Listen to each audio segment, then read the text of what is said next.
Ungkapan rasa duka dan kampanye untuk menghentikan segala aksi kekerasan terhadap warga keturunan Asia juga disebarluaskan sejumlah selebriti Asia Amerika.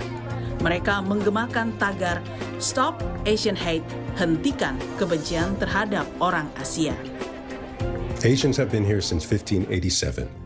We are the fastest growing ethnicity in America, and whether we got here 400 years ago or 4, we are home. We're not going anywhere, and we need you to stand with us.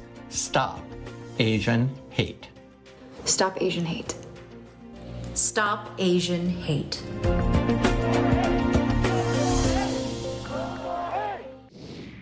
Bagaimana orang Asia bisa hidup tenang di Amerika di tengah kebencian atau tingginya kebencian pada kelompok Asia di sana? Saya mengundang dan ingin mengundang para narasumber yang ada di Amerika untuk mendengar secara langsung kesaksian korban kekerasan akibat rasisme di Amerika. Sudah bersama saya ada Bapak Wiharta Lim dari Philadelphia, Amerika Serikat, dan Pendeta Lukas Kusuma yang merupakan tokoh masyarakat Asia Amerika di Bethany Miracle Center, Philadelphia, Amerika Serikat. Selamat pagi Bapak-Bapak. Selamat pagi. Saya ke Pak Wiharta dulu.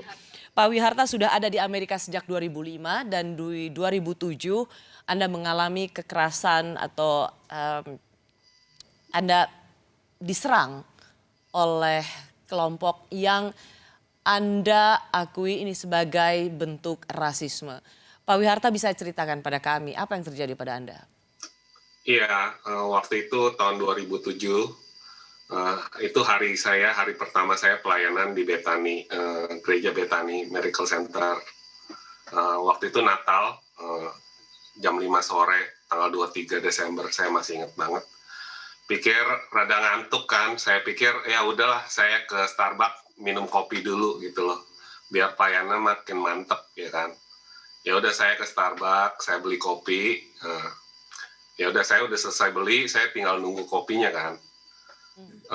Ambil meja paling depan, ya udah saya tunggu. Tiba-tiba ada bapak-bapak masuk ke dalam, tanpa basa-basi dia mengeluarkan sesuatu dari kantongan plastik kertas, lalu dia menghajar saya berkali-kali sampai saya rebah ke bawah. Saya hanya tangkis saja, pikir saya hanya dipukul kan. Saya kalau dipukul mah saya sudah biasa lah, di Indonesia juga udah sering kan dipukul. Ya udah selesai dipukul dia langsung pergi, meninggalkan saya begitu saja. Ada banyak orang nggak di sana Pak Wi? Iya. Banyak orang nggak di sana? Banyak, kurang lebih ada sekitar 11 orang. Ada yang memberikan bantuan pada Anda Pak Wi? Tidak ada satupun yang memberikan bantuan pada saya waktu itu, waktu saya diserang. Ya, karena ini mengingatkan saya pada peristiwa yang juga terjadi di New York, di sebuah daerah di mana itu gedung yang bagus, harusnya security juga baik. Seorang perempuan berusia 65 tahun, dia ditendang oleh seorang pria, dipukuli, dia meninggal. Ada orang-orang yang menyaksikan itu justru dari di balik gedung nutup pintu tanpa berusaha menolongnya. Apakah perasaan yang sama juga Anda alami beberapa tahun yang silam, melihat seorang perempuan Asia dipukuli, ditendang, dan orang banyak melihat tapi tidak memberikan bantuan sedikit pun? Perasaan saya sama persis dengan wanita itu yang umur 65 tahun waktu dia diserang. Begitu banyak orang, tidak ada yang melerai, tidak ada yang berbuat apa-apa. Tapi setelah selesai saya dipukul dan orangnya pergi, ada akhirnya mencoba mengejar. Itu juga karyawan Starbucks. Yeah. Dan setelah selesai saya dipukul, saya pikir saya dipukul, saya nggak tahu. Tahu-tahu saya mau minta tolong kan, saya mau ngomong sesuatu nggak bisa, saya nggak tahu kenapa. Seberapa parah Anda, Pak Wi? Hah? Seberapa parah waktu itu Anda dapat serangan? Wow, waktu itu saya nggak tahu kalau saya itu sudah ditusuk gitu berkali-kali. Jadi bibir saya itu terbelah dua gitu loh. Sampai saya tidak bisa berbicara. Karena waktu itu lagi ada kayak trauma gitu, jadi aku nggak berasa sakit sama sekali gitu loh. Cuman aku mau coba ngomong nggak bisa.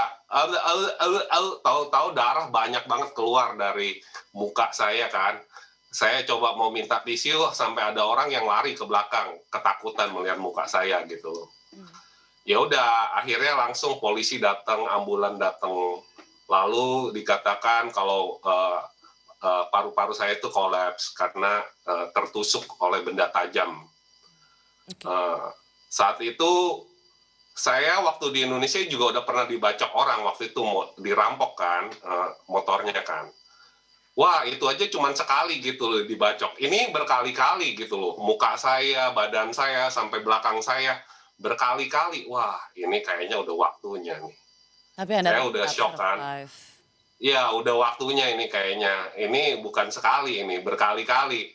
Aduh, itu barang-barang yang saya pakai, kan pakai jas, pakai sepatu, pakai celana itu khusus buat pelayanan kan, itu semua saya pinjam dari adik ipar saya gitu loh.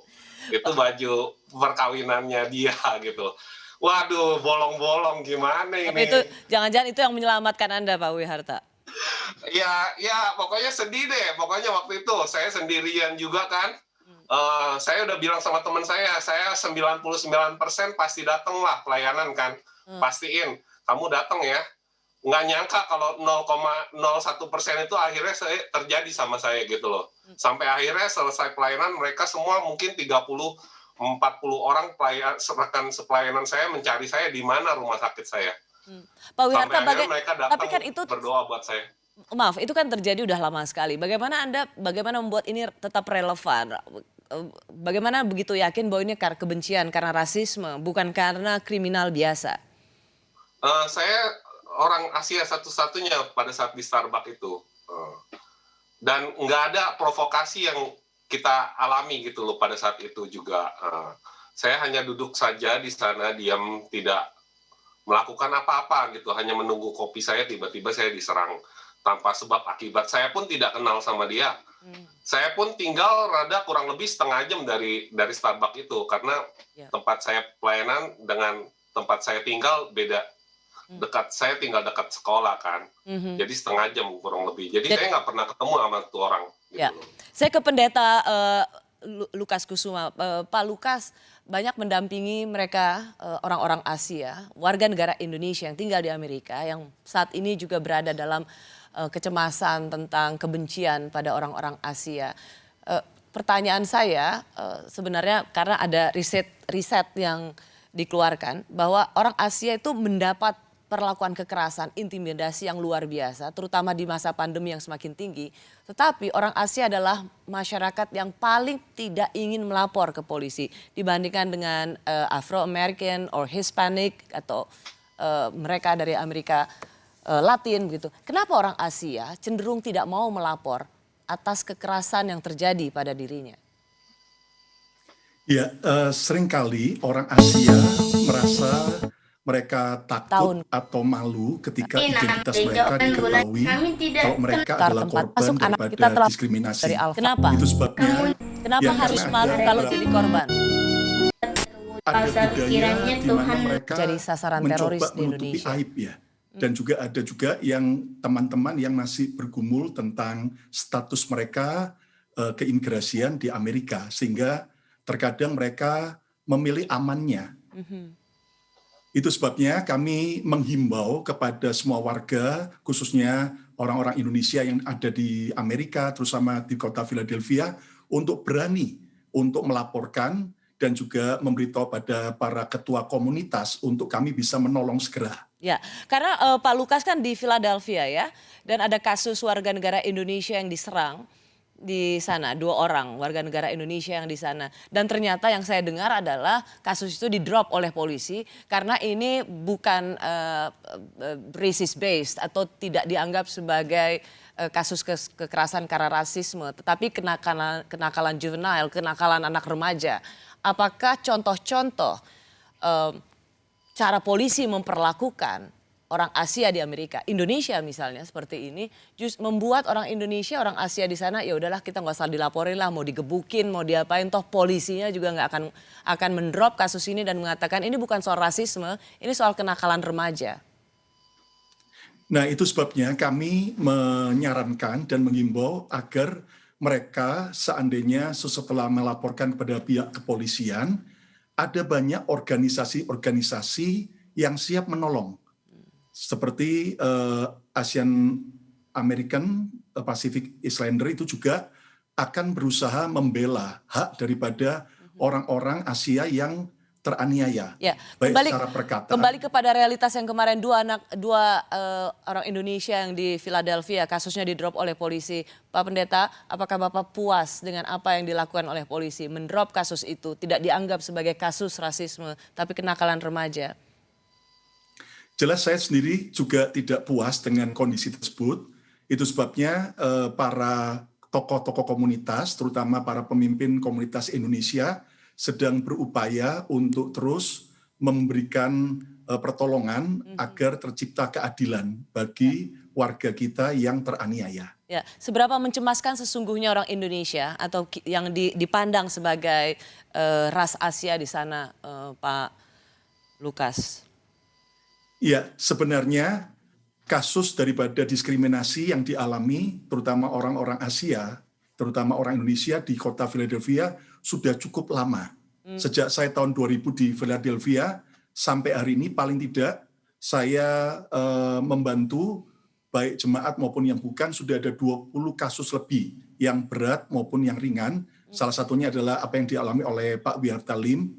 Bagaimana sebenarnya kami orang Indonesia selalu berusaha untuk bisa berbaur dengan baik, tetapi terkadang mereka ada orang-orang yang tetap membenci karena dianggap mungkin tidak punya status atau dianggap tidak bisa berbahasa Inggris dengan baik atau bahkan juga merebut pekerjaan mereka. Ya. Sehingga terjadi kecemburuan sosial. Ya, terakhir ini yang menambah bagaimana rasa kebencian itu berasal dan bertambah di saat pandemi. Kemudian mereka mempersepsikan bahwa dari Asia lah virus COVID itu datang. Ini yang dianggap berlipat ganda kebencian terhadap orang Asia. Pak Lukas, terima kasih. Tapi terakhir untuk Pak Wiharta, mengapa Anda tetap berani untuk melawan kebencian ini? Seperti yang saya tadi bilang, dengan pandemik ini justru memperparah sekali rasisme gitu loh. Yang terjadi pada orang-orang Asia. Saya sedih sekali dengan kasus penembakan dan juga remaja yang baru-baru ini juga dipukul. Yeah. Dan memang sepertinya sudah sejak lama sih untuk kasus-kasus rasis itu hanya ditutupi saja gitu loh, karena mungkin kalau mereka ada kasus rasis itu nama mereka jadi jelek gitu. Atau makanya pertanyaan saya ke Pak Wiharta, will you be brave and stand up? I will. That's why I speak out right now. Ya, tetap berani dan terus menyuarakan melawan kebencian. Pak Pendeta Lukas Kusuma, Pak Wiharta Lim, sebagai korban rasisme, Pak Pendeta Lukas Kusuma, tokoh masyarakat Asia Amerika di Philadelphia, terima kasih telah menceritakan pengalamannya pada saya dan untuk Pak Wi dan semua untuk warga negara Indonesia di sana. Be brave and stand up.